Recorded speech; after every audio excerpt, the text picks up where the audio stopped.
Welcome to Pratap classes. दोस्तों, Pratap classes के YouTube channel पर आपका स्वागत है। आज है 30 मार्च 2024 और 30 मार्च 2024 के जितने भी इंडिया और वर्ल्ड के जो करंट अफेयर्स के क्वेश्चन बनते हैं, आज उनका हम डिस्कशन करेंगे। पूरा वीडियो ध्यान से देखना और लास्ट में आपसे क्वेश्चन पूछूंगा जिनके जवाब आपको कमेंट बॉक्स में देना होगा। आज अपने पढ़ेंगे WTT फीडर बैरूत सेकंड 2024 में महिला एकल का खिताब, दुनिया के सबसे बड़े एकल स्थान तांबा विनिर्माण संयंत्र की शुरुआत और भारतीय सेना ने हाइब्रिड प्रारूप में वार्षिक सेना कमांडरों का सम्मेलन, इनकी आज हम चर्चा करेंगे। तो आज है 30 मार्च और 30 मार्च को अपने बनाते हैं राजस्थान स्थापना दिवस। तो सभी साथियों को 30 मार्च के दिन आज राजस्थान स्थापना दिवस की बहुत बहुत शुभकामनाएं। और इसी वर्ष यानी कि आज 30 मार्च 2024 को राजस्थान का 75वां स्थापना दिवस मनाया जा रहा है। आज मनाया जाएगा। इन सभी साथियों को बहुत बहुत शुभकामनाएं। स्टार्ट करें। एक बार सभी साथी सेशन को लाइक शेयर करेंगे और जो साथी हमारे चैनल पर नहीं है जरूर आप चैनल को सब्सक्राइब करें और इसके पास लगे बेल आइकन का घंटा दबाएं ताकि हम जैसे वीडियो अपलोड करें उसका नोटिफिकेशन आप तक पहुंच जाएगा। तो सभी साथियों को गुड मॉर्निंग। सबसे पहले हम कल के क्वेश्चनों को रिवाइज कर लेते हैं। अंतरिक्ष विज्ञान में युवाओं को प्रेरित करने के लिए कौन स्टार्ट 2024 कार्यक्रम आयोजित करेगा? तो इसरो। राष्ट्रीय जांच एजेंसी का डायरेक्टर जनरल किसे नियुक्त किया गया? तो सदानंद वसंत को। 27 मार्च 2024 को लोकपाल के नए न्यायिक सदस्य के रूप में किसने शपथ ली? तो ऋतुराज अवस्थी ने। ब्रांड फाइनेंस 2024 रिपोर्ट के अनुसार दुनिया का सबसे मजबूत बीमा ब्रांड कौन सा है? तो वो है LIC। कौन सा देश पहली बार मिस यूनिवर्स प्रतियोगिता में भाग लेगा? तो सऊदी अरब। IPL 2024 के 8वें मैच में सनराइजर हैदराबाद ने किस टीम के खिलाफ IPL इतिहास का सबसे बड़ा स्कोर बनाया? तो मुंबई इंडियंस के खिलाफ। डे नाइट महिला एशेज टेस्ट का आयोजन कहाँ किया जाएगा? तो मेलबर्न क्रिकेट ग्राउंड में। बॉक्सिंग सब जूनियर नेशनल चैंपियनशिप में 19 पदक के साथ कौन सा राज्य चैंपियन बना? तो हरियाणा। हाल ही में सेनेगल का नया राष्ट्रपति किसे नामित किया गया? तो बसीरो डियोमाय को नामित किया गया। ये थे कल के क्वेश्चनों का रिवाइज हमने कर दिया। और कल जो आपको क्लास मिली थी ना 29 मार्च का, जो डेली टेस्ट कल नहीं मिला था, आज आपको 29 मार्च का और 30 मार्च का दोनों का एक साथ डेली टेस्ट आपको मिल जाएगा। तो वीकली टेस्ट भी कल संडे है तो वीकली टेस्ट भी मिलेगा। मंथली टेस्ट भी अभी मई जो है मार्च महीना कंप्लीट हो चुका है तो मंथली टेस्ट भी आपको मिलेगा। तो वार्षिक करंट अफेयर्स की टेस्ट सीरीज ज्वाइन करें, पूरे एक साल का करंट है। और इधर है RPSC RSMB द्वारा ओल्ड क्वेश्चनों की टेस्ट सीरीज भी आपको चल रही है। जो कल परसों मैंने RPSC द्वारा जो पॉलिटिकल के क्वेश्चन पूछे गए, जो पार्ट नंबर सीरीज अपनी 4 नंबर सीरीज चल रही है ना, उसका टेस्ट आज आपको इसके अंदर मिल जाएगा। इसके अलावा भारत और राजस्थान फर्स्ट ग्रेड ओनली चल रही है, फर्स्ट ग्रेड के लिए। और इसके अलावा इंडियन पॉलिटी की है बढ़िया तरीके से, NCERT है, जनरल साइंस की है, राजस्थान पुलिस कांस्टेबल है, ये भी आप जो इन्हें कर लेना। और इसके अलावा RPSC के लिए प्रीवियस जो पेपर पूछे गए उनके PDF भी अपलोड हो चुकी है, आंसर की लगी हुई है। और सेकंड ग्रेड की भी PDF अपलोड है, आंसर की साथ में लगी हुई। ये भी आप पीछे के पेपरों का आप बढ़िया तरीके से अध्ययन कर सकते हो। तो स्टार्ट करें आज की क्लास। पहला क्वेश्चन आपके सामने। हाल ही में श्रीजा अकुल्ला ने WTT फीडर बैरूत सेकंड 2024 में महिला एकल का खिताब जीता। इनका संबंध किस खेल से है? सबसे पहले आपको याद रखना है कि WTT फीडर बैरूत सेकंड 2024 के अंदर महिला एकल का खिताब किसने जीता?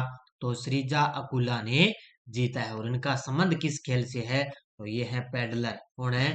भारतीय खिलाड़ी हैं पैडलर की खिलाड़ी। ये तस्वीर में आप देख सकते हो श्रीजा अकुला।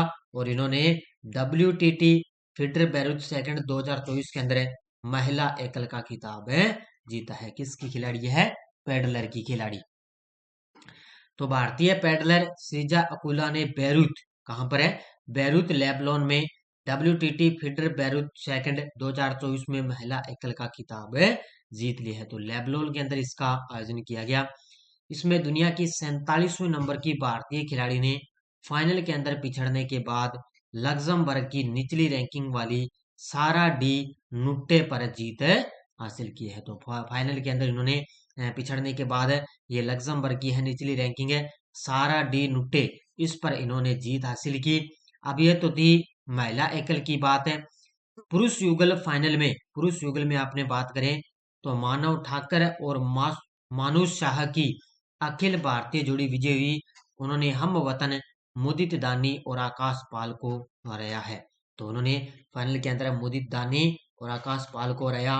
पुरुष युगल के ऊपर अगर हमने बात करें तो मानव ठाकर और मानुष शाह की ये पुरुष युगल में जीत हुई। तो महिला एकल के अंदर किसने जीता? श्रीजा अकुला ने जीता है। किस देश ने समलैंगिक विवाह को वैध बनाया है? हाल ही में किस देश ने समलैंगिक विवाह को वैध बनाया? तो ये बनाया है थाईलैंड देश ने। किसने बनाया? थाईलैंड देश ने समलैंगिक विवाह को वैध बनाया है। ये तस्वीर में आप देख सकते हो, समलैंगिक विवाह को वैध किसने बनाया? थाईलैंड ने।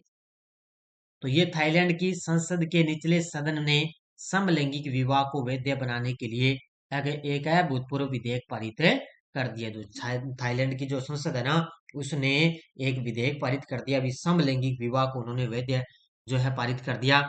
ये दक्षिण पूर्व एशिया में समानता की दिशा में एक महत्वपूर्ण कदम, और ऐसा करने वाला दक्षिण पूर्व एशिया का पहला देश है वो है थाईलैंड। कानून नागरिक और वाणिज्यिक संहिता में संशोधन को प्रतिनिधि सभा में भारी समर्थन मिला था। ऐसा उन्होंने कानून बना दिया। अब इनको क्या, नागरिक वाणिज्य संहिता में उनको एक प्रतिनिधि सभा के अंदर उनको भारी समर्थन भी मिल गया। अंडानी समूह ने किस राज्य में दुनिया के सबसे बड़े एकल स्थान तांबा विनिर्माण संयंत्र के पहले चरण की शुरुआत की है? तो अंडानी समूह आपको पता है अलग अलग राज्यों के अंदर है, सौर ऊर्जा से संबंधित है। कोई भी मान लो आप है, धीरे धीरे अंडानी का समूह बढ़ रहा है। तो उन्होंने गुजरात के अंदर अभी क्या है, अंडानी समूह ने दुनिया के सबसे एकल स्थान तांबा विनिर्माण संयंत्र के पहले चरण की शुरुआत कर दी है। यानी कि तांबा का विनिर्माण संयंत्र चलेगा कहाँ पर? गुजरात के अंदर है, और इसके पहले चरण की शुरुआत की गई है। देखो, अंडानी समूह ने गुजरात के मुंद्रा में, कहाँ पर है? गुजरात के मुंद्रा में दुनिया के सबसे बड़े एकल स्थान तांबा विनिर्माण संयंत्र के पहले चरण की शुरुआत की घोषणा कर दी है। अब ये पहले चरण के अंदर सालाना, साल में 0.5 मिलियन टन परिष्कृत तांबे का उत्पादन किया जाएगा। अब यहाँ पे पहले चरण की शुरुआत होगी, और अब है ना यहाँ पे 0.5 मिलियन टन परिष्कृत जो तांबा है उसका उत्पादन भी किया जाएगा। कच्छ कॉपर यानी कि अंडानी एंटरप्राइजेस लिमिटेड की ये सहायक कंपनी है, कच्छ कॉपर है, के स्वामित्व वाली यह सुविधा तांबे के आयात पर भारत की निर्भरता को कम करने और ऊर्जा संक्रमण को समर्थन करने में मदद करेगी। यानी कि तांबे के आयात पर यह भारत की निर्भरता को कम करेगी। तो ये अभी अंडानी समूह ने दुनिया का सबसे बड़ा एकल स्थान तांबा विनिर्माण संयंत्र की शुरुआत कर दी। हाल में चुनाव आयोग ने चुनाव प्रक्रिया की निगरानी के लिए कौन सा ऐप लॉन्च किया? तो चुनाव आयोग ने चुनाव प्रक्रिया की निगरानी के लिए कौन सा ऐप लॉन्च किया? वो किया है सिविजिल ऐप। 2 दिन पहले मैंने बताया था सक्षम ऐप है, जो विकलांग व्यक्तियों के लिए है, जो 80 से 85 जो उम्र के व्यक्ति हैं उनके लिए सक्षम ऐप भी उनके घर से वोट डाले जाए। और अभी चुनाव आयोग ने चुनाव प्रक्रिया की निगरानी के लिए कौन सा ऐप लॉन्च कर दिया? सिविजिल ऐप लॉन्च कर दिया। इसका उत्तर हो जाएगा 1 नंबर। तो भारतीय चुनाव आयोग ने सिविजिल ऐप के जरिए चुनाव प्रक्रिया पर कड़ी नजर रख रहा है। ये ऐप क्या करेगा? भी नागरिकों को फोटो और वीडियो कैप्चर करने के, आदर्श आचार संहिता के उल्लंघन और चुनाव व्यय की रिपोर्ट करने की अनुमति देता रहेगा। यानी कि धोखाधड़ी न हो, ये क्या करेगा? चुनाव आयोग में जो नागरिक है ना वो कहीं होशियारी न कर ले, कहीं तो फोटो और वीडियो ही कैप्चर करेगा, तो वहां पर ये उल्लंघन कोई किसी भी चीज का अगर किया जाएगा तो ये वेब के जरिए बता सकेगा। आपदा जोखिम न्यूनीकरण के लिए महासचिव का नया सहायक महासचिव और विशेष प्रतिनिधि किसे नियुक्त किया गया है? आपदा जोखिम न्यूनीकरण के लिए महासचिव का नया सहायक महासचिव और विशेष प्रतिनिधि किसे नियुक्त किया गया? ये किया गया कमल किशोर को। Option number B. ये तस्वीर में आप देख सकते हो, कमल किशोर को नियुक्त किया गया। ये किसने किया है? संयुक्त राष्ट्र ने। तो संयुक्त राष्ट्र महासचिव एंटोनियो गुटेरेस ने भारत के कमल किशोर को आपदा जोखिम न्यूनीकरण के लिए महासचिव का नया सहायक महासचिव और विशेष प्रतिनिधि नियुक्त कर दिया। किसने किया है? संयुक्त राष्ट्र के महासचिव एंटोनियो गुटेरेस ने। वह आपदा जोखिम न्यूनीकरण के लिए संयुक्त राष्ट्र कार्यालय का नेतृत्व करेंगे, यानी कि UNDRR का नेतृत्व करेंगे। श्री किशोर जापान की मामी मामी मिजुटोरी का स्थान लेंगे। अब ये अपने भारत के कमल किशोर ये नेतृत्व करेंगे, तो अब ये जापान की पहले थी मामी मिजुटोरी, इनकी स्थान है, यानी कि इनकी जगह लेंगे। तो इनको वह आपदा जोखिम न्यूनीकरण का विशेष प्रतिनिधि नियुक्त कर दिया। भारतीय सेना ने हाइब्रिड प्रारूप में वार्षिक सेना कमांडरों के सम्मेलन की शुरुआत कहाँ की है? भारतीय सेना ने हाइब्रिड प्रारूप में वार्षिक सेना कमांडरों के सम्मेलन की शुरुआत की है नई दिल्ली के अंदर। कहाँ पर की है? ये रक्षा मंत्री हैं साथ में, और अपने जो मनोज पांडे हैं उन्होंने इसका उद्घाटन किया। रक्षा मंत्री राजनाथ सिंह बैठे हैं, तो वहां पर नई दिल्ली के अंदर इसकी शुरुआत हुई। तो भारतीय सेना वर्ष 2024 के लिए हाइब्रिड मोड में पहली आर्मी कमांडर्स कॉन्फ्रेंस का आयोजन कर रही है। सम्मेलन का वर्चुअल खंड 28 मार्च 2024 को निर्धारित है। इसके बाद में 1 और 2 अप्रैल 2024 को नई दिल्ली में भौतिक मोड में होगा। तो 1 और 2 अप्रैल को भी इसका नई दिल्ली में भौतिक मोड में आयोजन होगा।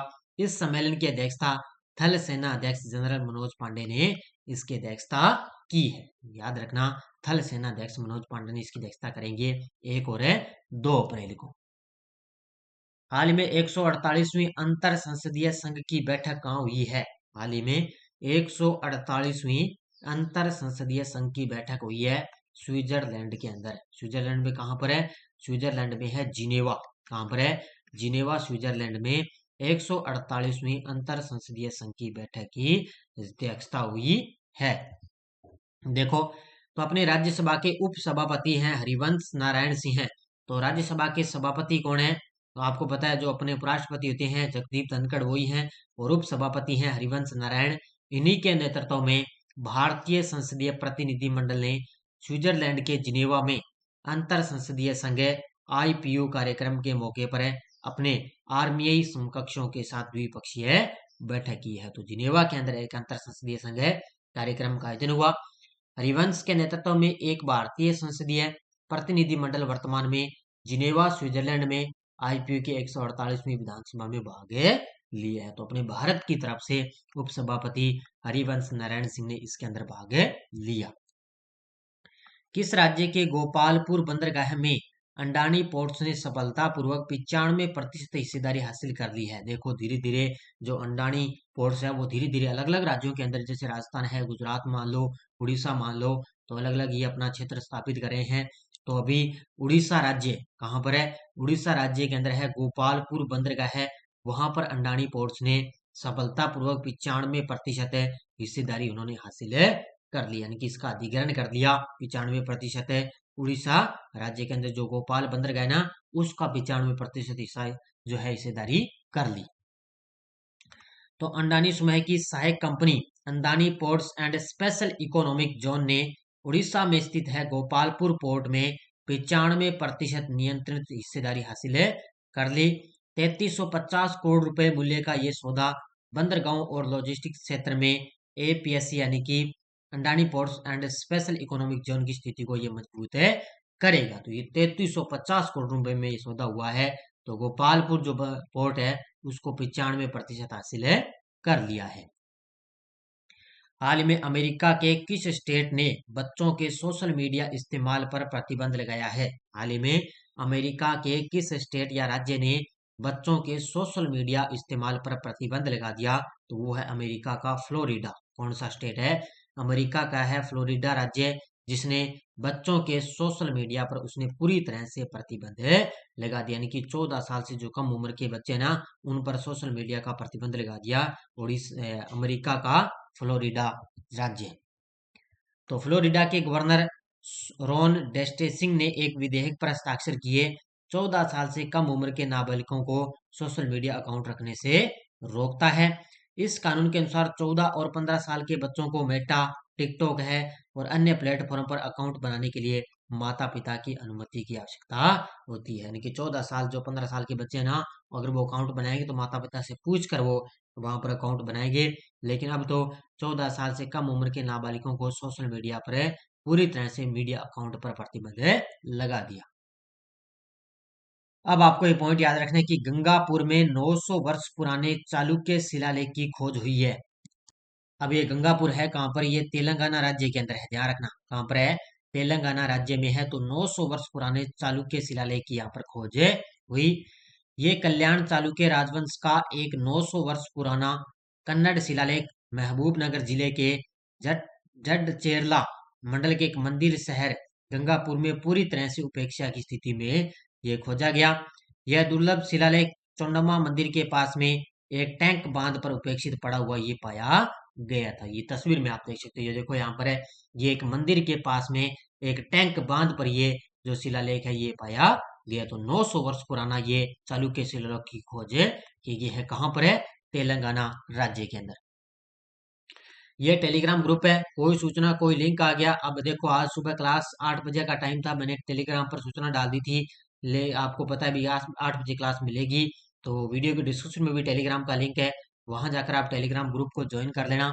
पिछले वीडियो क्वेश्चन क्या था, चुनाव आयोग ने विकलांग व्यक्तियों के लिए कौन सा ऐप लॉन्च किया, तो वो किया है सक्षम ऐप है। बहुत सारे विद्यार्थियों ने बड़े शानदार तरीके से जवाब दिए, उन सभी को हार्दिक शुभकामनाएं। अब देखो question for you, PM Modi ने किस राज्य में अत्याधुनिक चिकित्सा सुविधा का उद्घाटन किया, तो थिम्पू, ढाका, कोलंबो, दुबई। इसका जवाब आपको कमेंट बॉक्स में देना है।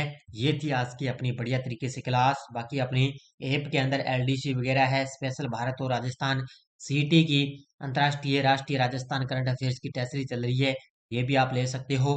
और इसके अलावा अपनी टेस्ट सीरीज चल रही है 2023 की, ले सकता है, पूरे इंडियन पॉलिटी की है, और असिस्टेंट लोको पायलट की भी अपनी चल रही है।